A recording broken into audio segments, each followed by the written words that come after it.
দেখেন ইসলাম কোনো কিছু গ্যাপ রাখে নাই, ফাঁক রাখে নাই। আবু বকর সিদ্দিক রাদিয়াল্লাহু তাআলা একদিন আমার নবীকে ডেকে ডেকে বললেন, নবী গো, ও প্রাণের নবী, আমার পোশাকটা তো মাঝে মাঝে টাকনুর নিচে চলে যায়, যখন চলে যায় আমি আবার এটাকে তাড়াতাড়ি করে উপরে উঠাই ফেলি। ইয়া রাসূলুল্লাহ, আমি কি সেটার জন্য সাজার আওতায় আসবো গো? আমার নবীজি বললেন, না রে না আবু বকর, না, যেই ব্যক্তিটা চলে যাওয়ার সাথে সাথে আল্লাহকে ভয় করবে, কি করবে? আল্লাহকে ভয় করবে, ওই হাসরের দিনে জবাব দিতে হবে। যে কোনো নোংরামি থেকে সে বিচারের কথা মনে করে ভয় অন্তরে সঞ্চার করে সে অপরাধ থেকে বেঁচে থাকবে। আমার নবীজি জানিয়ে দিয়েছেন, আল্লাহর কোরআন সাক্ষী দিয়েছে, তার জন্য আমার আল্লাহ দুইটা জান্নাত বরাদ্দ করে দিয়েছে। আর জোরে সুবহানাল্লাহ। বন্ধুরে আমার, এই জন্য আমি আপনাদেরকে বলে দেই, জিন্স প্যান্ট পরতে পারবেন। আবু বকর সিদ্দিক যখন প্রশ্ন করলেন, নবীজি বললেন, উঠানোর সাথে সাথে তুমি সাজা থেকে মুক্ত হয়ে যাবা। ওই ব্যক্তির জন্য কোনো সাজা নাই। আপনি প্যান্ট পরেন, ট্রাউজার পরেন, লুঙ্গি বলেন, পায়জামা বলেন, যেটাই আপনি পরেন, আপনি শরীয়ত সম্মত পরেন, আল্লাহ পাইবেন, দেখতেও সুন্দর লাগে। দেখবেন অনেক সময় দেখবেন অফিসিয়াল ম্যান যারা অফিসিয়াল জব করে, দেখবেন তারা গলায় টাই ঝুলায়, উপরে প্যান্টটা নাভি বরাবর, টাকনুর নিচে দেখবেন প্যান্টটা, উপরে একটা ব্লেজার লাগায় অথবা কোটি লাগায়, দেখবেন এদেরকে কি হিরোর মতো দেখা যায়। কথা বলেন না কেন? আজকের পর একটু ফলো করবেন, দেখবেন তাদেরকে কত স্মার্ট দেখা যায়। আর যেগুলো প্যান্টটা নিচের দিকে ঝুলে ঝুলে থাকে, পায়ের প্যানের নিচটা মুড়ার নিচে চলে যায়, এদেরকে দেখলে একটু কি জানি মনে হয়, বলবো না, সেটা খুব নোংরা একটা ভাষা, সেদিকে বলবো না। আপনাদেরকে শুধু এইটুকু বলবো, এই অভিশপ্ত পোশাক থেকে বাঁচতে হবে এবং নামাজের ক্ষেত্রে 100% সেটাকে বয়কট করতে হবে। এই বেঈমানেরা কৌশল করে আমাদের হাত থেকে মেসওয়াক নিয়ে গেছে, ব্রাশ দিয়ে দিয়েছে, কথা বলেন না কেন? কৌশল করে আমাদের বাড়ির ফুরকানিয়া মাদ্রাসার দরজায় তালা ঝুলিয়ে দিয়েছে। ওই ভোর রাত্রিতে প্রস্তুতি নিতে হয়, কিন্ডারগার্টেন প্রকাশ করে দিয়েছে। আমাদের শরীয়ত সম্মত পোশাককে কেড়ে নিয়ে বন্ধু গন্ডারের চামড়ার মতো জিন্স প্যান্ট আবিষ্কার করে দিয়েছে, ঠিক কিনা বলেন? এমনি করে করে কৌশল করে করে মুসলমানিত্ব হরণ করে নিচ্ছে, শুধু দুইটা টাকার লোভ দেখায়। বন্ধু, আমি আপনাদেরকে বলে দিতে চাই, এই গেল একটা সাবজেক্ট। আর একটা হলো আমাদের মনোযোগের বিষয়। নামাজের মধ্যে আমাদের কোনো মনোযোগ থাকে না, এই কারণে নামাজ দিয়ে আমরা কোনো বেনিফিশিয়ারি হতে পারি না। কথা কি বুঝতে পারছেন? আপনারা সত্যিকারের বেনিফিশিয়ারি হতে পেরেছেন? পারেননি? নামাজ পড়ছেন ঠিকই, উপযুক্ত মেয়ের বিয়ে হয় না, উপযুক্ত ছেলের চাকরি হয় না, ঠিক কিনা বলেন? ছেলে বিদেশ গিয়ে অসুস্থতা কাটে না, অথচ আমার নবী বলেছেন, আমার নবীজি জানিয়ে দিয়েছেন, প্রতি রাত গভীর রজনীতে তাহাজ্জুদের নামাজ পড়ো, তোমার মধ্যে কোনো ধরনের কোনো রোগ থাকবে না।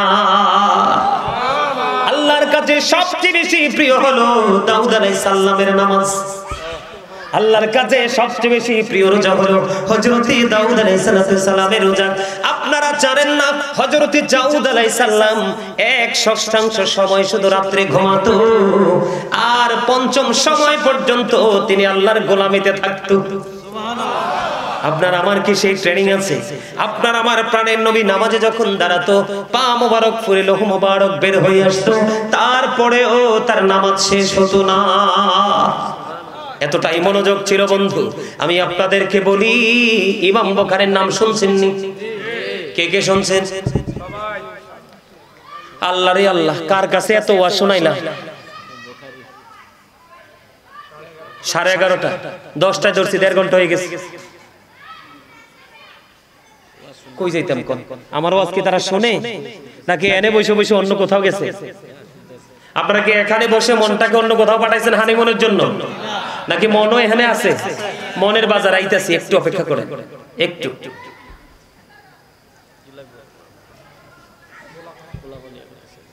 এই জালিবেত নিয়ে যান, এই লাল মিয়া ভাই, জালিবেত নিয়ে যান, একটু পানি দেন। একটারে বাড়ি দিলে দেখবেন সব পালাইছে। জালিবেত নেন। আমি আবার এইসব ক্ষেত্রে ছোট বড়, এইসব ক্ষেত্রে আবার ছোট বড় যাচাই বাছাই করা যায় না। সে চুপ করে থাকা লাগবে এটা বুঝে না, কথা খোয়া যাবে এটা বুঝে কেমনি? কথা কর না কেন? দুইটা বাড়ি দেওয়ার দরকার না? চিকন চিবা দিয়া দুইটা, কয়টা? দেখবেন অটো বন্ধ হয়ে গেছে। আমার দিকে তাকান বন্ধু, ইমাম বুখারী কেমন নামাজ পড়েছেন মনোযোগের ক্ষেত্রে। উনি একদিন নামাজরত অবস্থায়, বেঙ্গলের নাম শুনছেননি? এটা পানির নিচেও ঢুকে কামড়ায়। আমার একবার কামড়াইছিল, ওমারে মা শেষ হয়ে যাইতাম, এমন কামড়াইছে। আশেপাশের মানুষ তাড়াতাড়ি ধোঁয়া দিয়ে বাঁচাইছে, এত বিষাক্ত। ইমাম বুখারী নামাজে দাঁড়াইলো। নামাজ শেষ করার পরে ওনার ছাত্রকে বলল, আমার পাঞ্জাবিটা একটু উঠাও না। উঠে দেখো, উঠাইয়া চাইয়া দেখি ইমাম বুখারীর পিঠটার মধ্যে ওই বেঙ্গল বিষাক্ত পোকা 10টা কামড় দিয়েছে। ছাত্র ডাক দিয়া বলে, হুজুর কেমন করে নামাজ পড়েছেন গো? এত বিষাক্ত পোকা একটা দুইটা না, 10টা কামড় দিয়েছে। ইমাম বুখারী একটা ডাক দিয়ে বলে, আমি নামাজে যখন দাঁড়িয়েছি রে, কোরআন তেলাওয়াত যখন শুরু করেছি, এটাতে এত বেশি মজা পেয়েছি, আমার কাছে বিষাক্ত পোকার কামড়ে বিষ আমি অনুভবই করতে পারি না। আল্লাহু আকবার, ইয়া রাসূলুল্লাহ, ইয়া রাসূলুল্লাহ, জিন্দাবাদ জিন্দাবাদ। আলহামদুলিল্লাহ বলেন না? আপনারা কি সত্যি মজা পান? আমার ওয়াজে যদি আপনারা মজা না পান তাহলে আমি ব্যর্থ।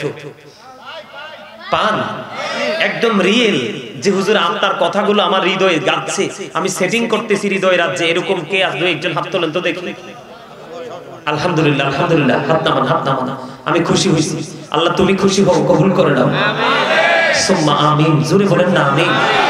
বন্ধুরে আমার, আমি যদি আপনাদেরকে বলি আল্লাহর বুজুর্গ লোক এসাম ইবনে ইউসুফ হাতিম ইবনে আসামকে প্রশ্ন করেছেন, খেয়াল করবেন। আমি এখন কিছু কিছু ইমাম সাহেবের তামসা দেখলেও হাসি, আমাদের সুন্নি জামাতের কথা কই। কিছু কিছু ইমাম সাহেবের তামসা দেখলে আমি হাসি রে বন্ধু। বিশেষ করে জুমার নামাজ যখন পড়তে যাই, মাঝে মাঝে দেখি আমার এত তাড়াতাড়ি করে সুন্নত পড়ার পরেও ইমাম সাহেবের সাথে দৌড়াইয়া পারি না। আমার নামাজ চলে, ইমাম সাহেব বাকি কাজ করে, খাবারের ডেকের সামনে চলে যায়। আছে না নাই?